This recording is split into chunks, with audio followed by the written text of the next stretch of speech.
Welcome back. You're watching NewsX and I'm Megha Sharma. And in this segment, we are focusing on the early vote, the postal ballot, and the people who have come out in large numbers. You know, an unprecedented 81 million people and more have come out and cast their vote even before the election day. So we are going to break down these numbers. What is it that these numbers are going to then be indicative of? How are the voting patterns going to be decided because of the early voting that has happened already? And also, you know, early voting is going to be the primary reason that the election results will not be able to be called out on the 6th of November. It could take days together, I don't know, 5, 6, you never know. This was the case in the 2020 elections as well. Let's take a look at the numbers, and particularly with regards to you know, each of the states, their populations and the early voting that has taken place in the different regions. And I'm particularly talking about the swing states as well. And here are the numbers. This is early voting. This is take a look at 2024. You know, 81 million people have already cast their vote. And in 2020, that number was 101.3 million. And of course, you know, outlier 2020, it was the COVID year. So it was expected that people will not step out of the house, but they are going to nonetheless exercise their franchise. 2016, 50.1 million people cast their vote in the early voting. There were, in 2012, there were 46.2 million early voting incidents that were reported. Let's take a look at you know, further breakdown of the 81 million, a little more than 81 million, the early votes that at this point of time have been counted by the election officials. You take a look at, you know, the Republicans. There are 39% is, actually this is, the Democrats is at 41% and Republicans are at 39%. So this is not indicative of the voters deciding, or not just deciding, have cast their vote for one particular party, but these are the registered voters, the registered Republican voters and the registered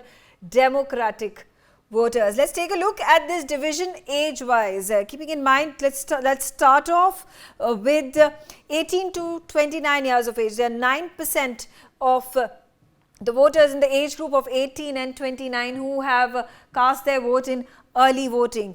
When you take a look at the age group of 30 to 39 years, this is 11% of the voters in this age group have cast their vote. Let's take a look at the age group which is 40 to 49 years. 13% of the voters in this age group have already cast their vote. Let's take a look at 50 to 64 years, and in this age group there are 27% of the people who have already cast their vote. But the maximum number of people who have cast their vote, exercise their franchise by way of postal voting or by way of actually trickling into the polling booths and casting their vote before November 5th, 40% of the people who are above the age of 65 years have cast their vote, which is also understandable. Let's take a look at the gender-wise division of the number of people who have cast their vote. Early voting that has, you know, the trend that is very visible today. There are 44% of the men that have cast their vote in early voting. 53% of the women are the ones who have cast their vote in early voting. All right, now that we have these numbers, let's also take a look at the voter type. This is an important division as well, because, you know, while postal people have exercised their franchise by postal voting, it's 56%. In-person voting is at 44%. So just a slight margin of the mail-in votes, which is 56% to 44%. Here's a look at the top 5 states that have cast the most early votes, and there you have the ballot that has been cast. There are almost 9 million ballots that have been cast, and this is the state of Texas, one of the states with the maximum number of electoral college votes. Registered Democrats at 37%, registered Republicans at 50%, and there are others at 13%. Let's take a look at the second state, which is Florida. Again, the ballots that have been cast, this is a little over 8 million ballots. Registered Democrats in the state of Florida, 33%. registered Republicans at 43% and others at 24%. Let's take a look at the third state. And that's California, the state with the maximum number of electoral college votes, which is 54. There are, it's falling shy. It's about, 7,975,000 ballots that have been cast before November 5th elections. Now, the registered Democrats are 49%, registered Republicans are 30%, others are at 21%. Let's take a look at the fourth state with the early ballots that have been cast. The maximum number of early ballots, that's, stands at 4,453,000 ballots that have been cast. This is in North Carolina. This is a swing state. There's a look at the registered Democrat voters at 32%, registered Republicans are at 33%, and the others at 35%. And finally, the last state with the maximum number of early ballots that have been cast. This is Georgia, another swing state. We have, 4,118,000 ballots that have been cast before November 5. Registered Democrats 45%, registered Republicans 48%, others at 7%. So these are interesting statistics and also helps us gauge, the pulse of the voters. It's interesting to note that there have been a number of these voters who have registered themselves as Republicans, the others with the Democrats. But are they then, the likelihood of them voting for their preferred party is a fair chance that they will obviously be voting for that political party that they are affiliated to. Let's start our conversation. Joining me on the telecast is, Vibhuti Jha. He's the leader of the Republican Party. Vibhuti Jha has just cast his vote. I'm going to start my conversation asking you how's the experience on the ground, and which state are you in where you cast your vote? Thank you very much for having me here. And I did my early voting on November 3rd, the last day of early voting in Port Washington Public Library in my constituency. And I took a video of that. I was rather surprised to see the extent of engagement of people who were very seriously there voting for that. And it looked very serious. It was not a matter of light affair that we are going to vote. People waiting you. And everybody was saying, 5 or 6 people around me, they said, things are not okay. This was a very simple explanation that says a lot. And I'm, of course, a former Republican candidate for that district. And I switched from Democrat to Republican to Independent to Republican. As the saying goes, when you become wiser, you see the right things. So, so having said that, I voted for Republican Party. I voted for MAGA, Make America Great Again, because in my opinion, I came to this country way back in 1991. I don't see this country being the same that I saw in 1991. It is a really remarkably divided country, and unfortunately, I have seen the swing happen. For me, what is most important is who is going to do the job. So either we Americans have either become incompetent, slothful, or we don't want to solve the problem. 1991, George Bush Sr. and Bill Clinton were talking about fixing Washington. Nobody has done it. They were talking about comprehensive immigration reform. Nobody has done anything about it. War on drugs, same as ever, or even worse today. Since 9/11, war on terror, no, we are not winning anything. So we definitely wanted somebody who has the pulse, he's a finger on the pulse of the problems. Okay. Okay, I do want to, yeah, fair enough. Okay, but Vibhuti, we're talking about early polls, and I'm dedicating this telecast, this segment to how people have come out in large numbers. There's a trend that was started in 2020. It has carried forward in 2024 as well. And Donald Trump had been very hesitant in accepting this trend. He was upset. He spoke about stolen elections in 2020. He said that, before the postal ballots were counted, the wave was in favor of the Republicans. But now there has been, a change of stance that is being witnessed from Donald Trump's side when it comes to postal voting, when it comes to early voting. See, early voting is a good idea, in my opinion. I'll tell you why. Because it's not a national holiday here, unlike in many other countries, including India. So people go and find their time and they vote accordingly.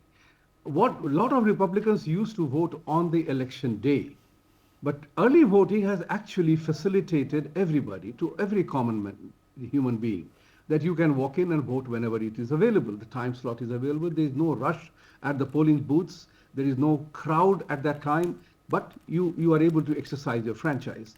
Mail-in vote has a problem. And in my opinion, it is a problem because there is no way you can verify it. It delays the election process. So unlike in India, for example, mail-in votes have to come in is reserved only for army personnel and government officials on duty elsewhere. They can vote mail-in. But here you make it for general public. The challenge is that like the tax filing on April 15th, you can have your tax file statement postmarked on April 15th, regardless of when it arrives at IRS, doesn't matter. What they have done a mistake here is they say that it should be postmarked November 5th or the election day. Now you do not know when it's going to arrive. So many people then become suspicious of the intent as to when are all the mail-in votes coming? Nobody has any clue. So they set an arbitrary day, 10 days after the November 5th. So now you have to virtually wait for the 10th day for election results to be certified. And that, I think, is a serious problem, in my opinion. Okay, all right. Whereas the rule ought to have been mail-in votes arrive by November 5th, matter end. That's it. All right. Leel Sinai is a lawyer and the founder at Sinai Statecraft, also on the telecast with me. Leel, how do you view this subject of early voting? And also, is there likelihood that because of early voting and such large numbers deciding to exercise their franchise through this option, the results are going to be delayed? And does it have to be so? Overall, I'm in favor of early voting. I think that any measure that increases democratic participation in our politics and in our country is a positive thing.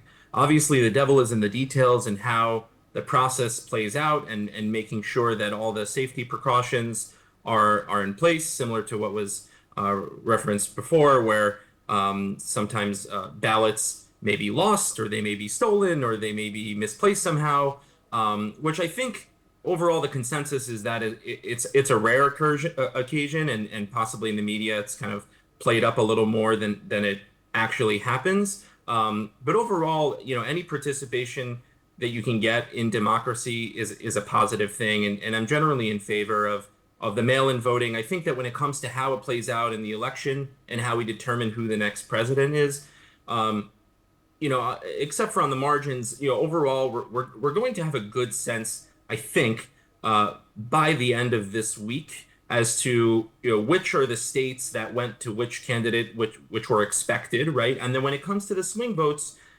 if we see a drastic turn towards one candidate or another in a handful of swing votes, then regardless of whether a certain number of ballots are still out there, for example, where I live in New Jersey, New Jersey being a state that has gone Democratic for many, many years, there are assumptions that can be made and estimates, using various polling and other methodologies that can, you can understand at a certain point where the election is headed before every single vote is counted.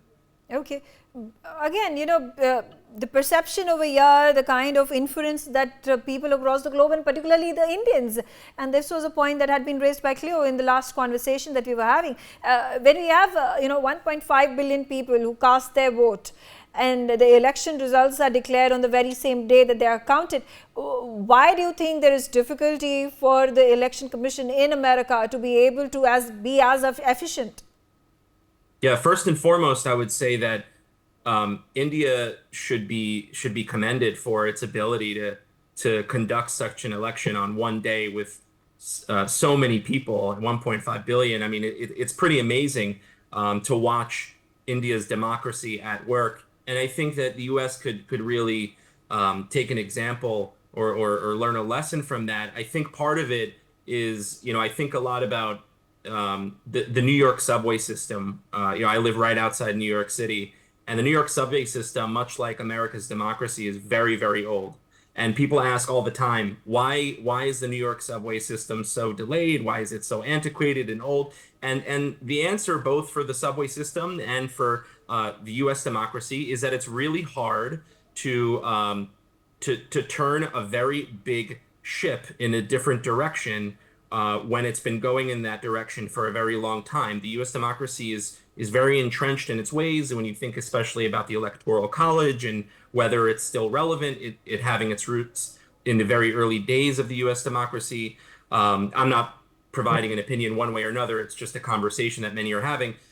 It's very hard to change processes like voting in the U.S. and it takes a lot of will and courage to stick your neck out to propose these kinds of ideas. And so it's possible to change it. If India can do it with the amount of people it has, then the U.S. can certainly do it. It's just a matter of enough people getting together to make that decision to change the process. And as you know, in the U.S., as partisan as it is, any issue can be something that politicians will fight over to the bitter end. Okay, all right, fair enough. Alexander Gray, who's the Chief Executive Officer of the American Global Strategy, is also on the telecast with me. Alexander, welcome on the show. And of course, I was, putting out those numbers for our viewers' knowledge, and you also saw, there are these registered Democratic voters and registered Republican voters. We already have the figures. They've already cast their vote before the November 5 elections. Can these results be predicted, keeping into consideration the statistics, the information, the figures that we already have? Well, thanks for having me. And I think we can learn a lot just by looking at some of the party registration numbers about which party has requested more ballots at this point in the early voting and absentee process.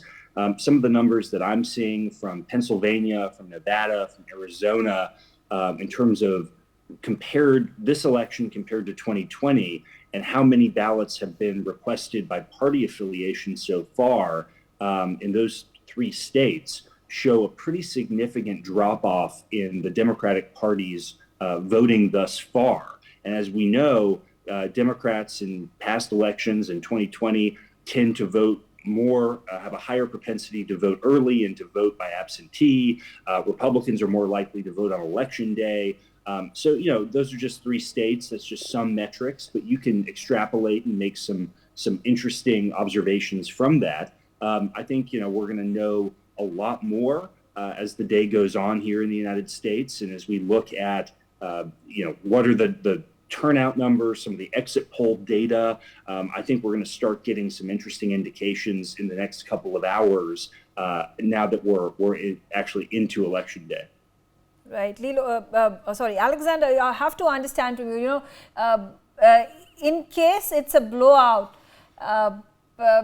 I think the election results will be declared by the end of November 6th, but it doesn't look likely because all the opinion polls, all the poll agencies, all the approval ratings at this point of time are projecting that it's going to be a neck and neck fight. So again, the question, it is going to be, the results are going to be delayed. How delayed are they going to be is the question. Well, part of that is each state has different procedures for recounting ballots. And if it's very close, in some cases, there'll be state laws that require automatic recounts of ballots if the margin is within a certain, if it's close enough. And, I think when you look at the polling and the average of polling from some of the swing states that will decide this election, very possible you will have exceedingly close margins. And that's what we had in 2020. And if that's the case, you could see recounting and you could see litigation that goes on for several days at a minimum. I think all Americans are hopeful, whoever you're voting for, that we're going to have a more decisive outcome than that avoids the court system, that avoids the uncertainty of a prolonged recount, and that we have a decisive outcome as soon as possible. Also, there have been time and again, and Trump has once again, built the pitch and built a narrative to dispute the elections in case he's losing them this time around. And he has been insinuating that, longer the wait for the election results, more the chances that there is some sort of foul play in place. Well, I think that what the president is reflecting is something that's shared by a lot of Americans, in the sense that when you look at the 2020 election and some of the procedures that were put in place because of the COVID-19 pandemic, what you saw were a number of states, Pennsylvania comes to mind, where absentee ballots were being cast past election day, that absentee ballots were coming in and being counted even after election day. And that was, there were court decisions that were made at the state level in Pennsylvania in 2020 that permitted those ballots to be counted even without appropriate signatures. So there were a lot of things from the pandemic election that would not have been acceptable in 2016 and 2012 in previous cycles.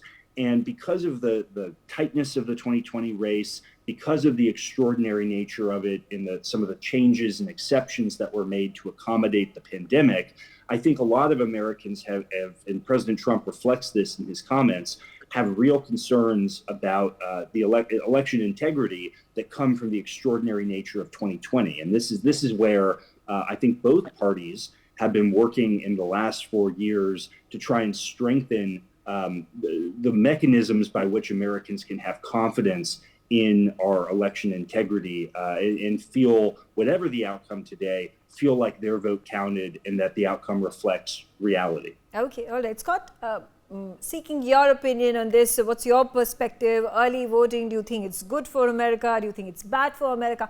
Are there chances of foul play that get in, that the frequency of it or the possibility of it increases if the number of days it takes for the election to be counted, the votes to be counted, extended? Well, first of all, I've always been for early voting because so many things can happen to a person on election day, from a crisis at work to a sick child to a car breaking down. So early voting is very good. And again, this year you're seeing a lot of it, especially on the Republican side, because finally Republicans realize early voting is a good thing. In terms of election integrity, one of the key things is making sure the election rolls are accurate. There was a big court case that went to our U.S. Supreme Court dealing with about 1,600 people who were officially designated by their own filling out of their own forms were in this country illegally. The Biden administration wanted them put back in. The Supreme Court ruled in favor of Governor Youngkin and Virginia to move them out. And this is a longstanding precedent in Virginia to clean the voter rolls in advance. In fact, every state has different procedures because people die, people move, people change their name. And so if you don't clean the voter list before the voting begins, a lot of questions can be raised, and each state does it slightly differently. Again, Virginia came across these people who literally marked forms saying that they were not citizens, and then they ended up on the rolls, and so they cleaned them off. So it's some of these types of issues are going to probably keep showing up as we play out this election cycle. Right, absolutely. On that note, I'm out of time. Stay tuned on NewsX. I thank all my panelists for joining me on the telecast, and I would request them to stay back, because on the other side of this break, we are bringing in all the latest updates, all the action that is happening in America and East Coast right now, where voting is in full swing. Thanks for watching. For more such videos, subscribe to the NewsX YouTube channel, hit the bell icon.